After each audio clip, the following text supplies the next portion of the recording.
In today's lecture, we are going to be talking about development of the project network, and especially with regard to consistency and redundancy in the project network. Now, as I had indicated in my last lecture, it's necessary that the network should be consistent, and also it is desirable that there should be no redundancies in the project network. So in today's lecture, we are going to talk about procedures that are used for checking consistency and removing redundancy in the project network. Let us recall what we mean by a consistency.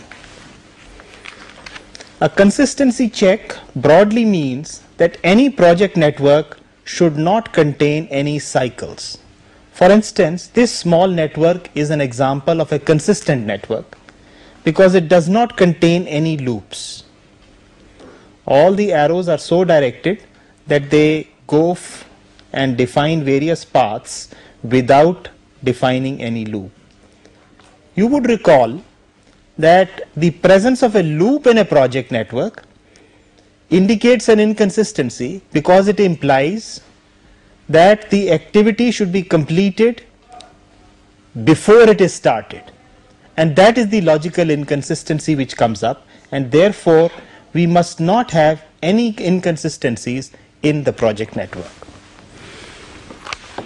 For instance, if you look at this network, it looks very similar to the previous network, but this particular network is a network which contains a logical inconsistency because of this loop A, C, B. Obviously, there is something wrong in the direction of the arrow here, but in a large network, detecting these kinds of inconsistencies could be quite a formidable task. And therefore, we have to, but they must be detected. These errors must be detected because they are logical errors, and they would produce a wrong analysis if we rely on that. In fact, a proper network analysis would not be possible on an inconsistent network. What are the various methods for checking inconsistency in project networks? We will briefly examine some of the commonly used methods for checking consistency.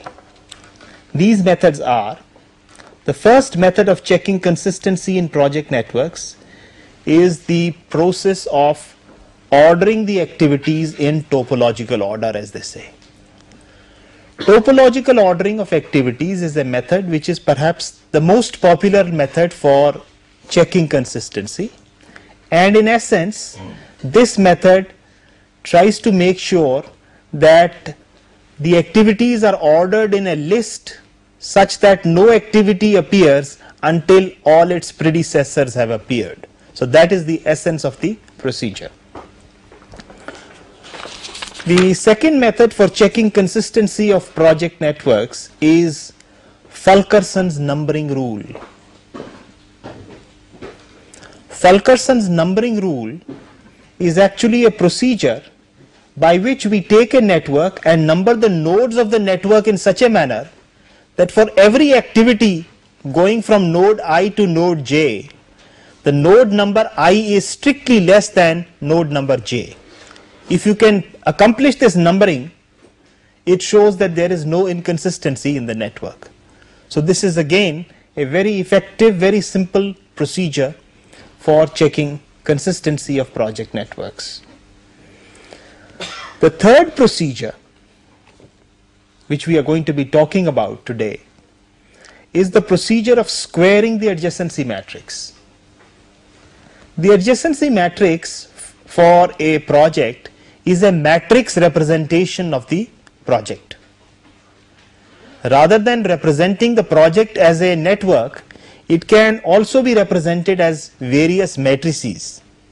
The adjacency matrix is one representation of the project network, and by performing certain operations on the adjacency matrix, we can check whether the matrix or the project network is consistent or not. So we'll examine these procedures in detail. And the fourth procedure that we might talk about is Mariemont's procedure, which can be applied equally effectively on either the adjacency matrix or the network itself. And this method can also reveal any inconsistencies which are present in the project network. Different methods have their different range of applications. For instance, topological ordering is done when you are dealing with activity lists and you are trying to topologically order the jobs. Fulkerson's numbering rule is most suitable when you have drawn the network in an AOA mode or in an AON mode and you are trying to number the jobs or number the nodes in such a manner that this is satisfied. So at that stage it's useful. If you are not dealing with either the list or the project network, but you are dealing with the adjacency matrix of the graph, then this third method is very useful. And the fourth method can be used on both the adjacency matrix as well as the network, as we have seen. Now, the procedure of topological ordering of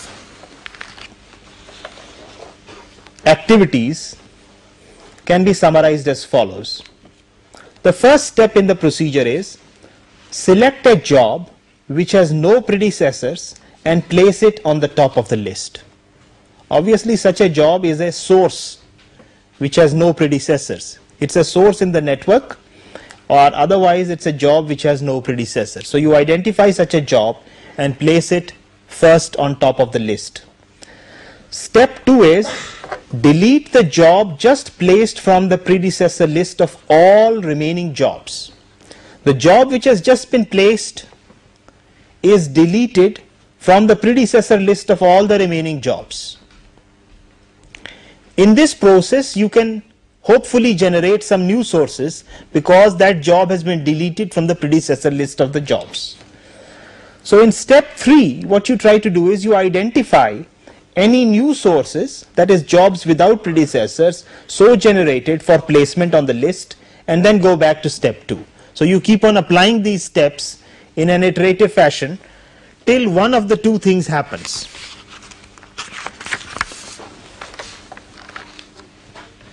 You continue till either A, there are no sources on the list of the remaining jobs.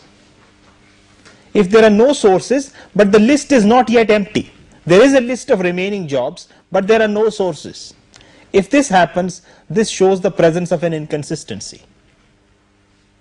On the other hand, if all the jobs are placed on the list, which are now topologically ordered, showing there are no inconsistencies.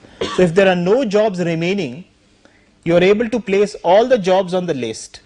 It clearly shows that you have been able to topologically order these various jobs. Let's take a couple of examples to illustrate this procedure. Take, for instance, a very small example of this nature in which we are given the jobs and the predecessor list.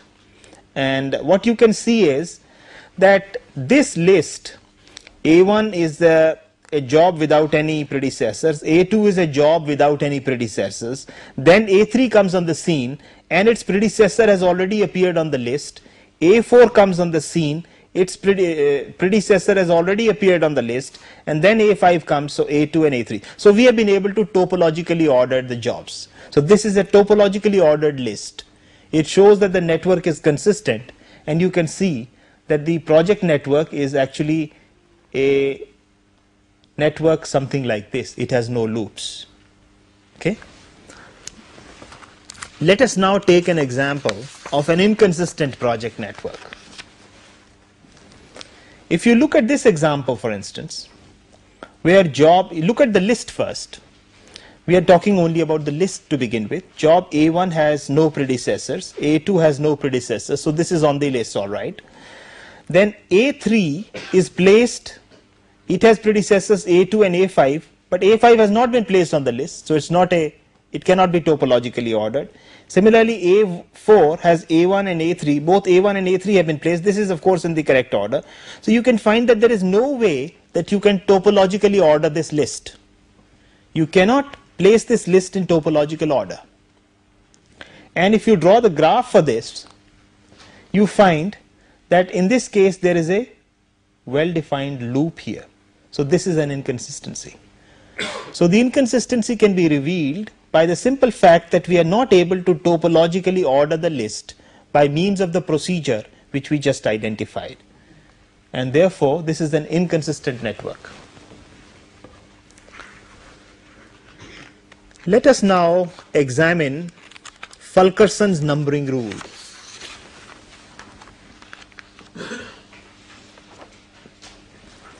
Fulkerson's numbering rule is, as I indicated to you, essentially a procedure by which we are going to number the nodes of the network. It's a very convenient procedure, and the essence of the procedure is that each arc ij of the project network is numbered such that I is strictly less than j. So when you are referring to a particular job, you will always be going from a lower numbered arc to a higher number arc, and not vice versa. And the procedure that is adopted for doing this numbering is as follows. The first step of the procedure is identify the source node or nodes in the project network and number them sequentially from 1 onwards. So if there are 3 nodes in the network which are sources, you can call them 1, 2 and 3 arbitrarily in any order, doesn't matter. Having identified these sources, what you do next is, for each numbered node, you delete the outgoing arcs and identify new sources. From the arc, from that particular node which has just been numbered, delete the arcs which are going out, and in the process identify new sources which are generated by this particular procedure. What you do next is, you number the newly discovered sources sequentially. Again, whatever numbering you are going ahead, you go ahead and number the newly discovered sources sequentially and continue until one of the following things happens. A, all the nodes are numbered, indicating a consistent network. So consistency in the network is indicated by the ability to complete the numbering of all the nodes in this particular manner. On the other hand, the absence of sources in the unnumbered nodes, if there are some nodes which are not yet numbered and you are not able to find a source among them, then it indicates an inconsistency. So we cannot really number the nodes in that fashion. This is the inconsistency. Now, just to illustrate the procedure, let's look at an example. Here we have a network, and this network, the nodes are not yet numbered. We want to find out whether this is a consistent network or it is not a consistent network, and we would like to see whether we can number the nodes according to Fulkerson's numbering rule. So what we can do is, let us suppose we look at the network and identify the source. Obviously this node is the only source in the network because it has both arcs which are going out. There is no other node in the network which has this property. So we can call this as node number 1. Right? And once this node is now numbered as 1, we can delete the 2 arcs which emanate from this particular node. And once we delete these 2 arcs which emanate from this node, we can identify whether any new sources have been generated. Have they been generated? Yes. This node is not a source yet, but this particular node is a source because this node arc has been deleted and these 3 arcs are there. These are the only 3 arcs which are coming out of this node. So I can number this arc and I can give it the next number. So I can call this as node number 2. And once I number this node as node number 2, I can, by the same process, delete these 3 arcs which emanate from node number 2. The second node which is numbered, I can delete these 3 arcs now which emanate from node number 2. Once I do that, I try to identify if there are any new nodes which are generated, new sources which are generated. This node is not a source. This node is not a source because it has arcs coming in and going out. But this one is a source. So I can number this as node 3. And once I number this node as number 3, I can delete the arc which emanates from this particular node. And having deleted this arc, now let us try to find out if there are any sources. You find, for instance, what do you find? This is not a source. This node is not a source. Why? Because this arc has been deleted. But this is one incoming arc is there and one outgoing arc is there. So this is not a source. This is also not a source. Is this a source? It has one incoming arc, two outgoing arcs. It's not a source. So we have reached a stage where we are not able to number any of the remaining nodes for the simple reason that there are no sources among them. We have been able to number only 3 nodes in this network, and the remaining nodes are not numbered. And you can see actually that the numbering rule stops here because we cannot number, and this shows that the network is actually inconsistent. A closer look at the network actually shows that there is a presence of a loop here. This, and this is a loop. So that portion of the network which has this loop did not allow the numbering procedure to proceed any further, and therefore we have been able to detect the inconsistency in the network. Had the network been consistent, we could have continued with the process and would have been able to number all the nodes. This is an application of Fulkerson's numbering rule. Let us now look at the matrix representation of projects.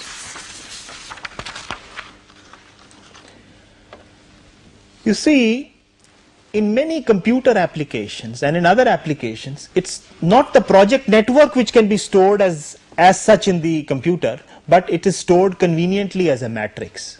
So quite often we have to work on matrices of the project. So we look at some of the common matrix representations of projects. Probably one of the most convenient matrices to represent a project is known as an adjacency matrix. For instance, for this particular network, what we notice is that if you see, then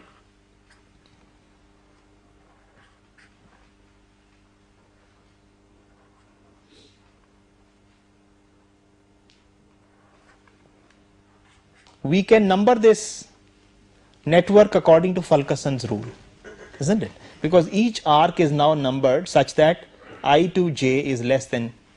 Of course, this is not necessary when we have to draw up a adjacency matrix, but the adjacency matrix of this particular network is defined as follows. It's a square matrix whose size is n by n, where n is the number of nodes. In this graph there are 4 nodes, so 4 by 4 matrix. So it's very much like a from to chart. For instance, from 1 there are 2 arcs to 2 and 3. So from 1 there are 2 arcs to 2 and 3. Other elements are 0. From 2 there are 2 arcs to 3 and 4. So these are shown here. From 3 there is only 1 arc to 4. And from 4 there are no arcs.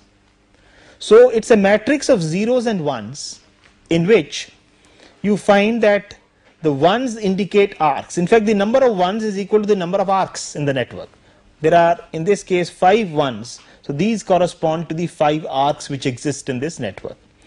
If you take the row sum or the column sum, the row sum, for instance, shows you that from node 1 there are 2 outgoing arcs. From node 1 there are 2 outgoing arcs. If you take the column sum, for instance, it shows that onto node 3 there are 2 incoming arcs. So onto node 3 there are 2 incoming arcs. So this information, so rather than dealing with the network, you can deal with this matrix only, and it gives you the entire structural information about the project network. So this is the adjacency matrix. The adjacency matrix has certain very interesting properties. Some of the properties of the adjacency matrix are summarized here. It's a square matrix obviously of size n by n, consisting of zeros and ones that we have seen. There is no entry on the diagonal of the matrix. Why is that so? Because there is no self loop. That is, there is no arc which goes from the node to itself. That is why there is no entry on the diagonal. The matrix is upper triangular if nodes are numbered according to Fulkerson's rule. This is what happened in the example that we considered. Each entry of 1 indicates an arc in the network. The row sum indicates the number of arcs emanating from the node, and similarly the column sum indicates the number of arcs converging into the node, as we just saw. Another interesting thing about the adjacency matrix is that it's very easy to identify the source and sinks. How? A vacant column will indicate a source node. A vacant row will indicate a sink node. The rank of the adjacency matrix is n minus 1 as defined by any tree on the graph. Any tree on a graph of n nodes will have n minus 1 arcs. Just as this particular tree is there. If you take a tree of 1, 2, 3, 4, 5, 6, 7, 8 nodes, so a tree is defined as a structure which will connect the entire network but will have only 7 arcs. So this is one example of a tree on the network. So the rank of the adjacency matrix is actually equal to n minus 1, is what we have seen. Another matrix which is often used in defining a project network is called a node arc incidence matrix. And what we find is, what does a node arc, let's look at a node arc incidence matrix. A node arc incidence matrix is a matrix of size n by m, where n is the number of nodes and m is the number of arcs in the network. And it has entries of minus 1, 0 and 1. So if we now take the same network for illustrative purposes, we can develop the node arc incidence matrix. It has 4 nodes and 5 arcs, A1, A2, A3, A4, A5. So this matrix will be a 4 by 5 matrix as shown here. How it is constructed is that arc A1 starts from 1 and ends at 2. So we put a minus 1 from where it starts and a plus 1 to where it finishes. Similarly, arc 2 starts from 1 and ends at 3. Arc 2 starts from 1 and ends at 3. So minus 1 and plus 1 here. Similarly, arc A3 starts from 2 and ends at 3. So in this manner, what you notice is that the node arc incidence matrix will have exactly a minus 1 and a plus 1 in each column and nothing else. So the sum of every column will be 0. And a row which has all minus 1s shows a source. A row which has all plus 1s shows a sink. So node 1 is a source because it has all minus 1s. All arcs are emanating from it. And node 4 is a sink because all arcs are culminating into it. So these are some of the properties of the node arc incidence matrix. In some applications, the node arc incidence matrix for projects is useful, especially when one is talking about project crashing, LP procedures and so on. A third matrix associated with project networks is called the circuit matrix. And it is a matrix of circuits versus the arcs in the network. What are circuits? Let's look at the same example. 1, 2, 3, 4. This project. Find out all the loops. So this is one loop, this one, A1, A3 and like this. This is another loop, L2, and the whole thing is a third loop, L3, right? So if we put down L1, L2, L3 as the 3 loops here, and we identify the 5 arcs A1, A2, A3, A4 and A5, we can have a matrix of this kind. Say for instance, when you look at loop L1, you see the direction of the loop. in the loop A1 and A3 are traversed in the same direction as the loop, but A2 is traversed in the opposite direction. So A1 and A3 are traversed in the same direction, but A2 has a minus 1. So 1 minus 1 1, you have this. So basically this defines the loop 1. Similarly, this defines loop 2. This defines loop 3. So this is a matrix of again zeros, ones and minus ones, which defines the structure of the circuits which are there in the matrix. So this is another alternative way of representing the project network. However, for purposes of checking consistency, it is the adjacency matrix which is of great concern. So we'll be talking about procedures for looking at the adjacency matrix in some detail. The method for checking consistency of adjacency matrices is a matrix squaring procedure. The matrix squaring procedure works something like this. What it says is, multiply the adjacency matrix with itself at most n minus 1 times. So you multiply it once, you get m square. You multiply it m to the power n minus 1 times, you get mn maximum.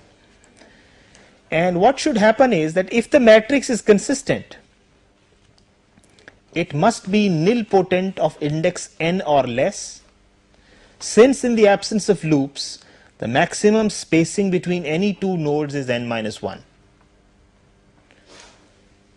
A matrix M is said to be nilpotent of index k if mk is equal to 0, but mk minus 1 is not equal to 0. So that's the definition of nilpotency of a matrix. So we will apply this procedure and check whether a particular matrix is consistent or it is not consistent. Obviously, if the matrix is not consistent, what really happens is that in the process of squaring the matrix, a 1 will appear on the diagonal of the matrix, right? That's what will happen immediately. For instance, let's take an example of an inconsistent matrix for that matter. Take an example of this matrix 1, 2, 3, 4. Obviously, it has a loop which is shown here, right? It has a loop. How this procedure works is that we develop the adjacency matrix of this particular graph. So the adjacency matrix for this graph is shown here as M. It is a 4 by 4 matrix. It's like this. If we take the product of M with itself, we will generate M square. And M square is shown here in this particular matrix. Now M square, all the elements on the diagonal are still 0. But if we multiply it with M again, we generate this particular matrix here, which is M cube. And what you find in M cube is that ones have appeared on the diagonal. Here is an interesting thing which has happened. You have a 1 here, a 1 here, and a 1 here, and a 0 here. You see, the appearance of a 1 in this particular situation for M is equal to M cube here shows that this is an inconsistent matrix, and in fact this identifies that the second, third and the fourth node which are there on the network. So second, third and fourth nodes are involved in the circle in this particular path.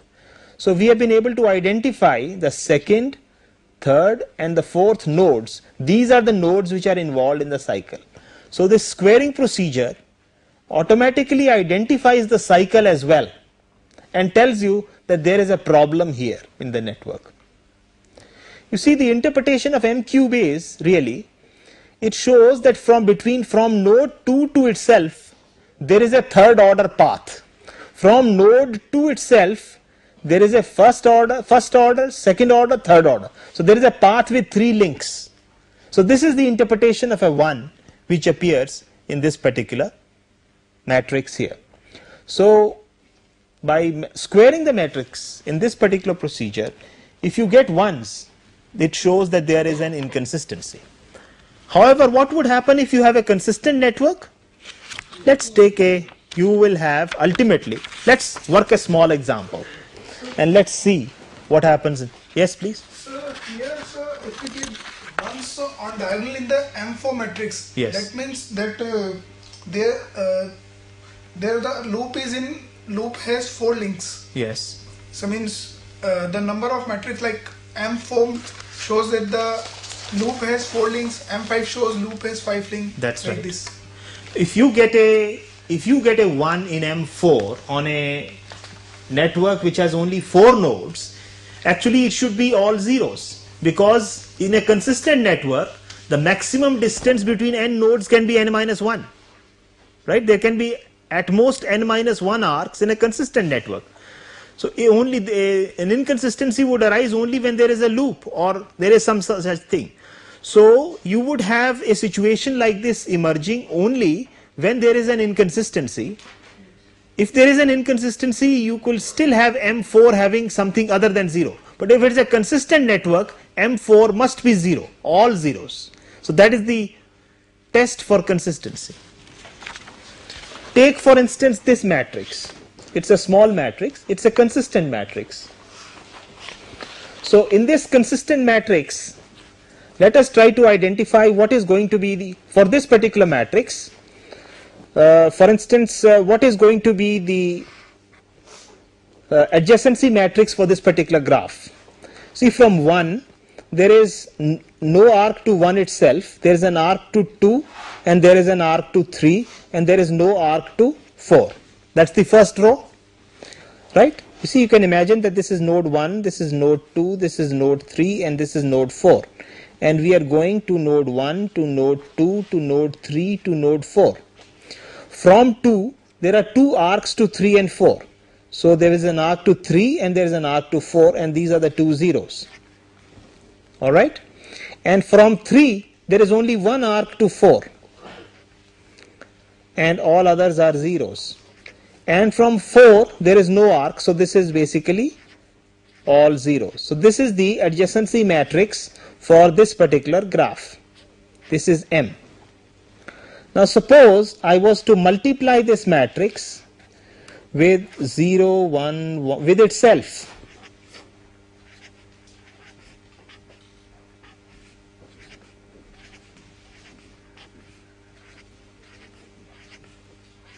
What would you be getting here? That is, M into M would give us actually M square. What is that value of M square? Let us find out what that value of M square is. The first element here would be multiplying the first row with the first column. The first column is 0, so this will be all zeros. The first row with the second column will actually generate all zeros. The first row with the third column will actually generate 1. The first row with the fourth column, what is it going to generate? 2. It is going to generate 1 plus 1, which is 2. Now let's look at the second row with the first column. It's going to be 0. The second row with the second column, it's going to be 0. The second row with the third column is 0. The second row with the fourth column will be 1. Let's look at the third row. Third row with the first column will generate zeros. The third row with the second column will generate zeros.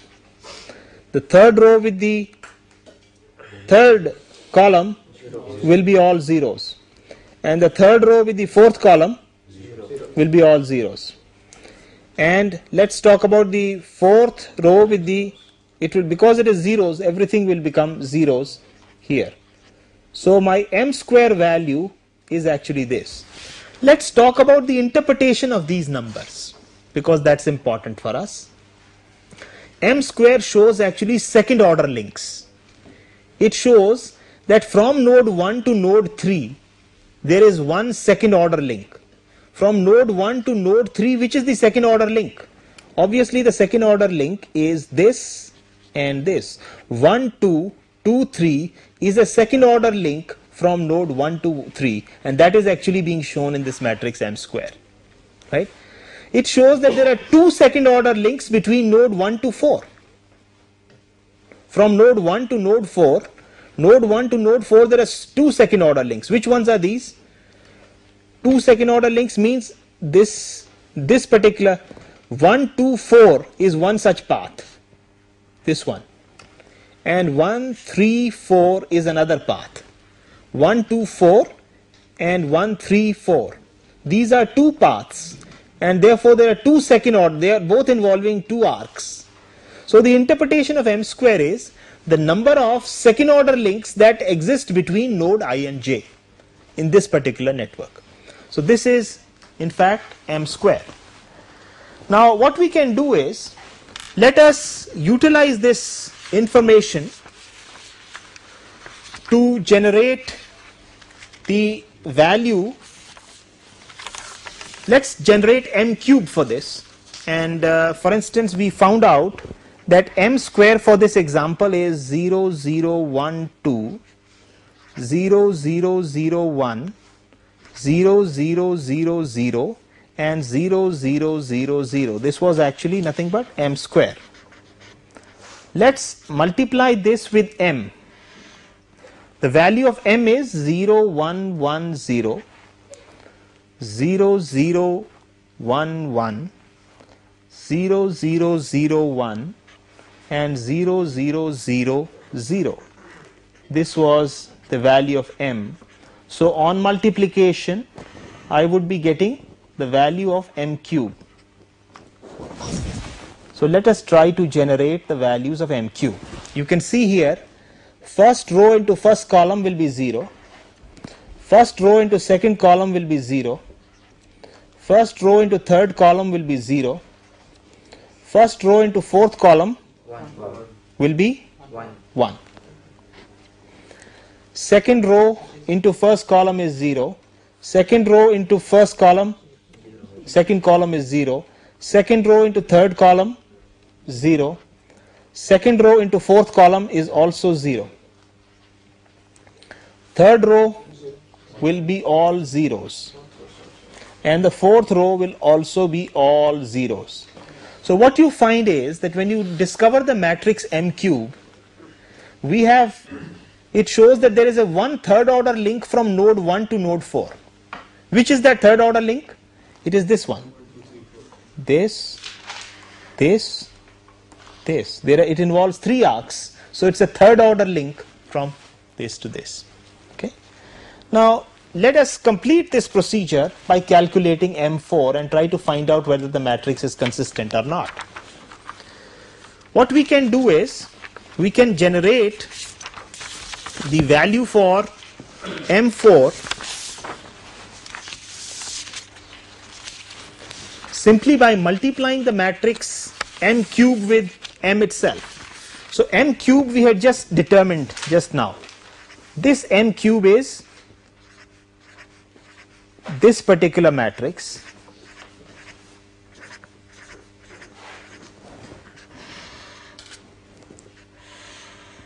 this is the matrix M cube. If I multiply this with the matrix M, the matrix M you will recall is nothing but 0, 1, 1, 0, 0, 0, 1, 1, 0, 0, 0, 1 and 0, 0, 0, 0. So this is nothing but the matrix M, and by this product I would get M to the power 4, and in this case what do I get? You find that this matrix is actually nilpotent of index 4.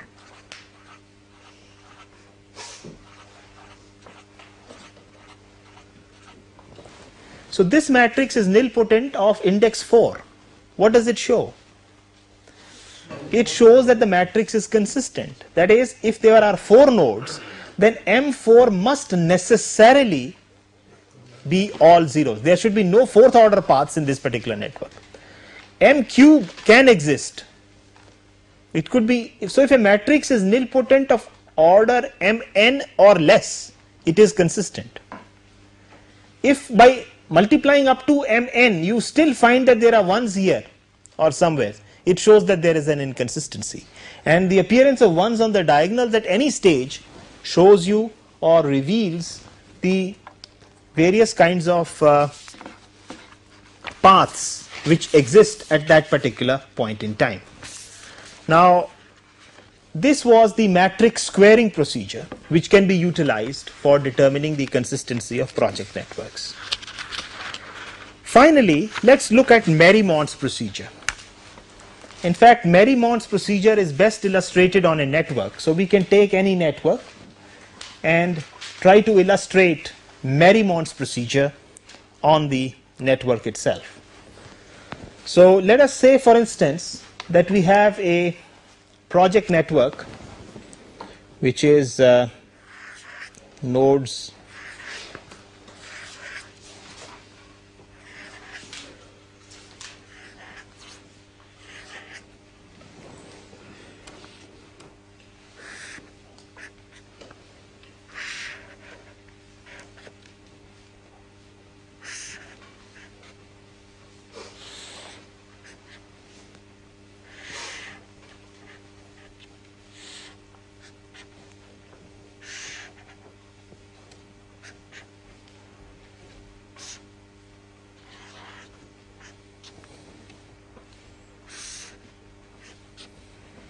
Let's take a network of this kind and try to find out whether it is consistent or not consistent by applying Mariemont's procedure.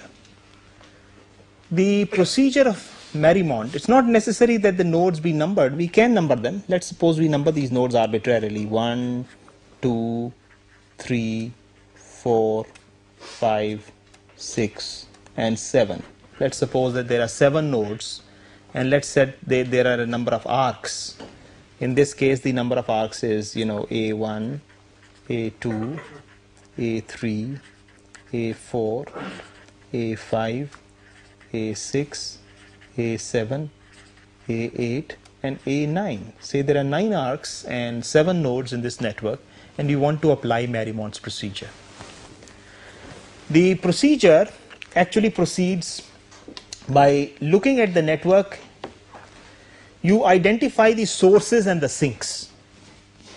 So it's a very simple procedure. So you find, for instance, that node 1 is actually a source, isn't it? And node 7 is a sink. These are the only 2 nodes. This is a source and this is a sink. So what you do is, the nodes which are sources, you delete the arcs which are emanating from the sources, and you sort of delete this particular network as well, this node as well. You can imagine that this is disconnected from the network. And you similarly try to disconnect node 7 from this particular. So 7 and the arc which is connecting it, so we try to delete this. So we delete this. In this process, what happens? These 2 become sources again. Node 2 and node 3 have become sources again. Right? So what does that show? It shows that we can continue this procedure. We can then delete these arcs which go from these sources, these arcs which go from these sources, along with nodes 2 and 3. And similarly here, when we delete this sink, this does not become a sink or does not become a source. So at this stage, are we left with any other sources and sinks? For instance, this arc is deleted, but this node still has an arc. This particular node still has an arc coming in, and this node has a. So we have been able to delete arcs, nodes 1, 2, 3, and these arcs, and this node. And what is left is that we are not able to delete this particular portion of the network at all. Right? We are not able to delete either node 4 or 5 or 6, whereas we have been able to delete the other nodes 1, 2, 3, and 7. So this is what we call a residual subnetwork.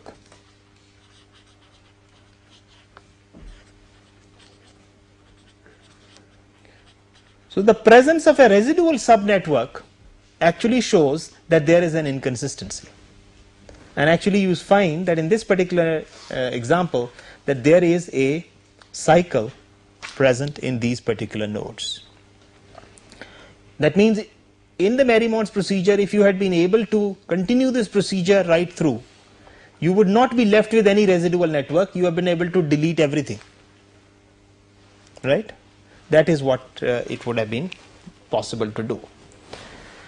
This very procedure could be applied on the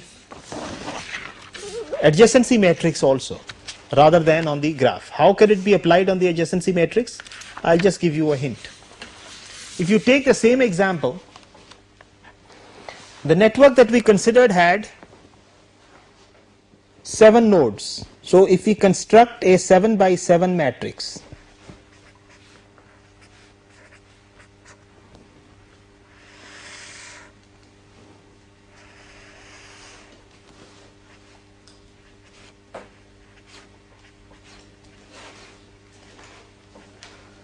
you find that in the original network we had from 1 there was an arc to 2 and there was an arc to 3. That was all, right? Similarly, from node 2 there were 2 arcs to 4 and 5 and there were no other arcs. From node 3 there was only 1 arc to 4 and there is no other arc here. From node 4 there was 1 arc to 5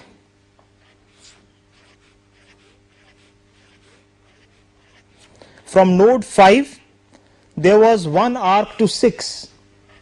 That was all. From node 6 there were 2 arcs to 4 and 7.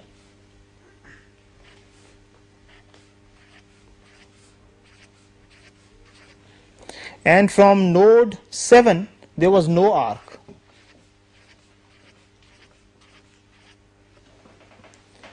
So what is really being done is, how would you, let me just, you see, if you take a vacant row, this shows that the node 7 is a sink. A vacant column, that is node 1, is a source. So you look at the adjacency matrix and identify the sources and the sinks. And then you are supposed to delete the arcs which are emanating from the sources and the sinks. How do you do that? For instance, node 1 is a source. So what I do is, I delete column 1 and the corresponding row 1. And the corresponding row 1 will automatically delete these 2 arcs, which was A1 and A2 in the original network. So I am left with a 6 by 6 submatrix after deleting node 1. Similarly, if I try to delete node 7, I would delete node 7 and I would also delete the row and column corresponding to that particular node. So after deleting nodes 1 and 7, I would have this particular representation. In this remaining representation, I try to find if there are any sources. You find that 2 and 3 are in fact the sources which are left here. So I delete 2 and the corresponding column 2, and similarly I delete node 3 and the corresponding column 3 in this process. So I have been able to delete nodes 1, 2, 3 and 7, the corresponding rows and columns, and I am left with this residual submatrix. This submatrix does not contain any sources. So this is a residual submatrix. It shows an inconsistency. So the matrix procedure, Mariemont's procedure, can be applied on the adjacency matrix as well, in the same manner that it can be applied for the whole thing here. So far we have been talking about redundancy checks. We have been talking about consistency checks. Let us now talk about redundancy. What is redundancy? Redundancy is the presence of unnecessary information or additional information in the predecessor set. Let's take an example of jobs like this: A to G and with the corresponding predecessors as they are shown here. Now once these jobs are shown here, we would like to check whether there is any redundancy in this set of jobs. A simple redundancy check can be carried out on a table. And the tabular procedure is something like this. The information that was given about the network: A has no predecessors, B was shown to have a predecessor A, C was shown to have a predecessor A, D had predecessors B and C, and E had predecessors B and D, F had predecessors C and D, and G had predecessors B, D, E and F. This is the information, the same information which is given to us, which you would like to check for redundancy. Mind you, this list must be in topological order before you start implementing the procedure. So this list is in topological order in this particular situation. Then what you do is, B has nothing, C has only A, and it is taken care of. Look at D. D has B and C, so look up B and C. So what we can do is, we can for instance use a different color here maybe. We can identify, you see B has A as a predecessor, so this circle shows that A is an implied predecessor of D. Okay. Similarly C has A, so this is A. Look at E. E has B and D, so B has, just transfer this information down, and for D all the three, so you transfer this information down for all the three, and this is already there, right? And then you go down to F. When you go down to F, you find C and D. So look up the rows corresponding to C and D, and you find that these three become the implied predecessors of F. Then you look up these B, D, E and F. So for B there is only one, for D there are these three, all these three, for E there are these four, and for F there are these four which is already taken down. This is a procedure where corresponding to each of these crosses you check up that particular job and transfer its predecessors down below, that's all. So for G, if I look up for E is these four, so I transfer them four downwards.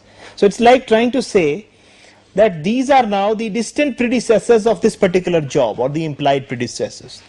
In this process you find that we have crossed, these four crosses have been circled. So this shows that there are four redundancies in this particular, we have been able to identify the redundancies. These are the four redundancies which are crosses which are circled. On a network, if you see the same information, the four redundancies which are crossed out are shown here.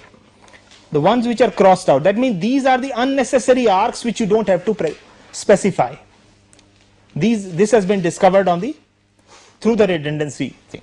Obviously, because if F, we have shown C as a predecessor, it need not be shown, because D is a predecessor of F and C is an implied predecessor, so we don't have to say that C is the predecessor of F. So this is a redundancy.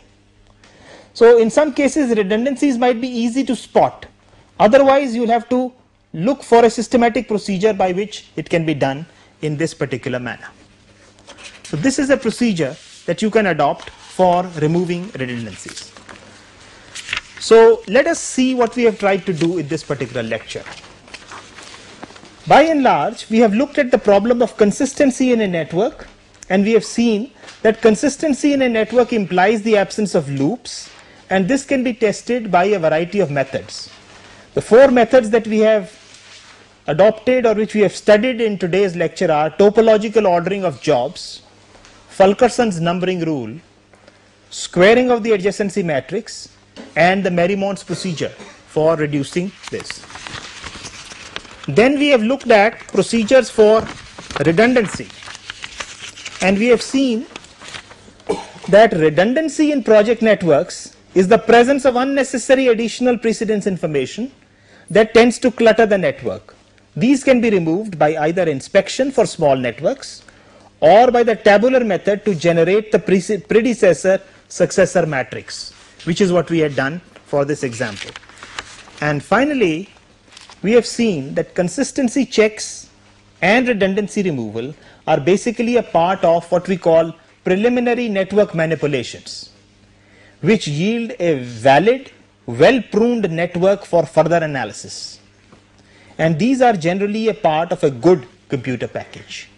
They would be necessary for developing a good project network for subsequent analysis. Thank you.